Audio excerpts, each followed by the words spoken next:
અહેમદાબાદ મિત્ર ન્યૂઝની ટોપ 10 ખબરોમાં આપનું હાર્દિક સ્વાગત છે। શુક્રવારે મહાકુંભમાં ફરી ભક્તોની ભીડ વધી। બપોરે 12 વાગ્યા સુધીમાં 53.95 લાખ લોકોએ સ્નાન કર્યું।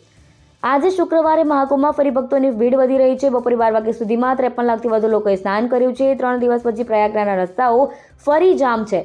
સુલેમ સરાય વિસ્તારમાં 1 કિમી સુધી વાહનોની લાઈન લાગી છે। સવારે નૈની બ્રિજ પર 1.5 કિમી લાંબો ટ્રાફિક જામ હતો। સંગમ વિસ્તારમાં વધતી ભીડને કારણે લોકોને ઘણા બેરિયર પર રોકવામાં આવ્યા છે।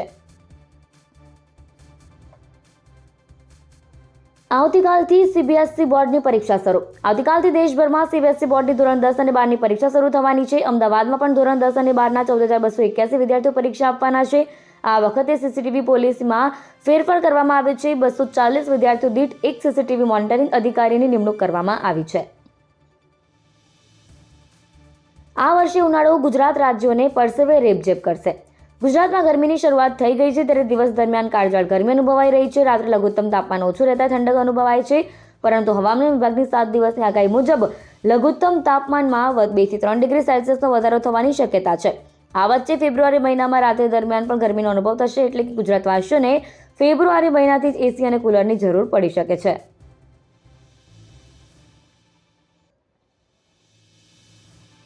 ગુજરાતના સીબીએસઈના વિદ્યાર્થીઓ પર દિલ્હીથી નજર રખાશે। 15 ફેબ્રુઆરી શનિવારથી દેશભરમાં સીબીએસઈ બોર્ડની પરીક્ષા શરૂ થઈ રહી છે, ત્યારે તેમાં 44 લાખ જેટલા વિદ્યાર્થીઓ અલગ 204 જેટલા વિષયોમાં પરીક્ષા આપવાના છે। ધોરણ 10 અને 12ની પરીક્ષા 15 ફેબ્રુઆરીથી 18 માર્ચ અને 2 એપ્રિલથી ચાલશે, જેનો સમય સવારે 10:30 થી 1:30 વાગ્યાનો છે। આ પરીક્ષા દરમિયાન કોઈ પણ પ્રકારની ગેરરીતિ ન થાય એ માટે central board of secondary education દ્વારા નવી સીસીટીવી પોલિસી અમલમાં લાવવામાં આવી છે।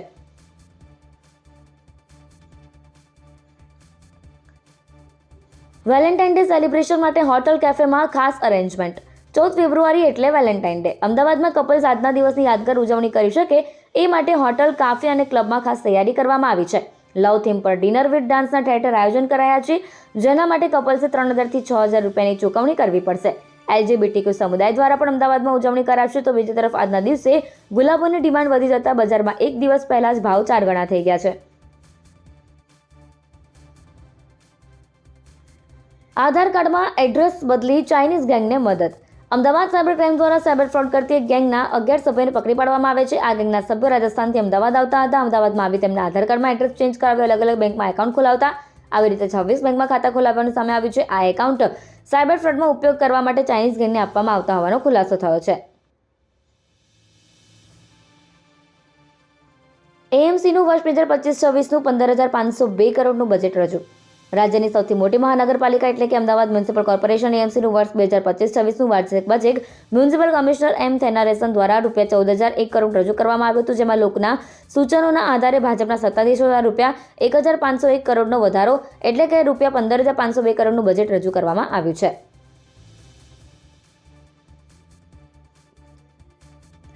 Organ donor day. 6 વર્ષમાં 599 મૃતકોના પરિવારોએ અંગદાન કર્યું।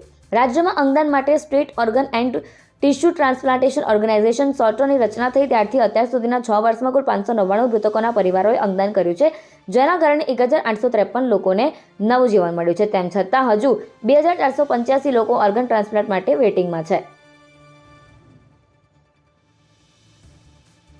જોધપુર શાળા નંબર 1 અને 2માં નિઃશુલ્ક medical camp. Ahmedabad municipal corporation સંચાલિત જોધપુર શાળા નંબર 1 અને 2માં આજે એક વિશેષ મેડિકલ કેમ્પનું આયોજન કરવામાં આવ્યું હતું। Lions club of Ahmedabad, billions, Rohit Mehta medical hub અને બોપલ ડેન્ટલ કોલેજના સહયોગથી આયોજિત આ કેમ્પમાં લગભગ 900 વિદ્યાર્થીઓની આંખો અને દાંતની તપાસ કરવામાં આવી। કેમ્પમાં જે બાળકોને ચશ્માની જરૂર જણાશે તેમને તેમની પસંદગીની ફ્રેમ સાથે ફ્રીમાં ચશ્મા આપવામાં આવશે। આ ઉપરાંત દાંતની સારવારની જરૂરિયાત ધરાવતા બાળકોને પણ વિનામૂલ્યે સારવાર પૂરી પાડવામાં આવશે। ઇન્ડસ યુનિવર્સિટીમાં બ્લડ ડોનેશન કેમ્પ। માત્ર વિદ્યાર્થીઓએ જ નહીં, પ્રોફેસરોએ પણ ઉત્સાહભેર ભાગ લઈ રક્તદાન કર્યું। અમદાવાદની ઇન્ડસ યુનિવર્સિટીમાં આજે એક સફળ રક્તદાન શિબિરનું આયોજન કરવામાં આવ્યું। આ શિબિરમાં માત્ર વિદ્યાર્થીઓએ જ નહીં, પ્રોફેસરોએ પણ ઉત્સાહભેર ભાગ લીધો અને રક્તદાન કરી વિદ્યાર્થીઓ માટે પ્રેરણારૂપ ઉદાહરણ પૂરું પાડ્યું। આ શિબિર જે Indus student activity cell ISAC, doctorate club of Indus university RCIU અને નેશનલ સર્વિસ સ્કીમ NSS દ્વારા સિવિલ હોસ્પિટલ અમદાવાદના બ્લડ સેન્ટરના સહયોગથી યોજાઈ હતી। અહેમદાબાદ મિત્ર ન્યૂઝની યુટ્યુબ ચેનલને સબસ્ક્રાઇબ કરો અને બેલ આઇકન જરૂરથી દબાવો, જેથી મહત્વના સમાચાર આપના સુધી જલ્દીથી પહોંચે।